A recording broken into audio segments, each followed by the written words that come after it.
Take a look at this. This is Tim Griffin.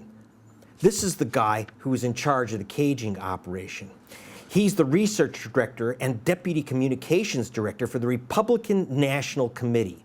He was the assistant to Karl Rove. Now, Professor Kennedy said that caging is a crime. So did Tim do the time? Not exactly. Doug Cummins, the honest prosecutor from Arkansas, was fired because he would not bust innocent voters. He was replaced by Tim Griffin. The perpetrator became the prosecutor.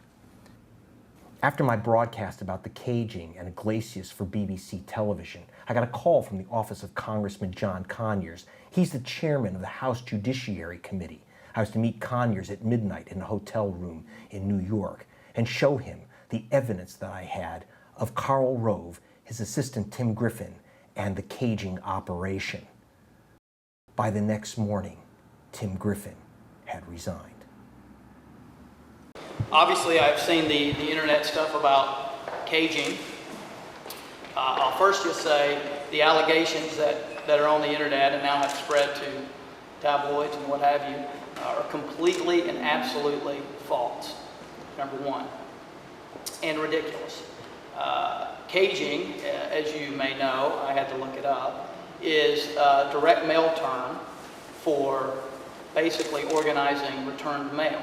Now, I know that it has been defined newly on the internet as some sort of purging voters, suppressing voters, caging voters, vote caging, all these different things go back to one guy, his name I won't mention, who wrote something about me, and when I came and rolled in the U.S. Attorney thing, he hit the jackpot because he had, somebody in one of his stories was now in the media. It's completely untrue, and I mean, it's not even, there's not even a scintilla of truth to his theory. And I'll just say that it's so untrue. I don't know exactly what you want me to say. I didn't do any of the stuff that he alleges. So, and of course, if I didn't do it, I don't know of any Karl Rove impact. Now, I've seen when he says all this. This is all made up of whole cloth. I didn't cage votes. I didn't cage mail. I didn't cage animals. I'm not a zookeeper. Don't feel too bad for Tim. It's not like he stood on the unemployment line.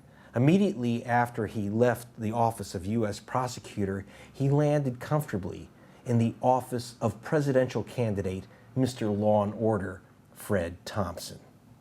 Heads up! Mr. Thompson, reports say you may be hiring Tim Griffin to join your election staff? If I perhaps were running, I perhaps might hire Mr. Griffin. This is the same Tim Griffin who's Karl Rove's ex-right-hand man, who's central in the Alberto Gonzales attorney scandal, who's central in the voter caging scandal. You played a district attorney on TV, sir. Why would you hire someone who wants to illegally keep black people from voting?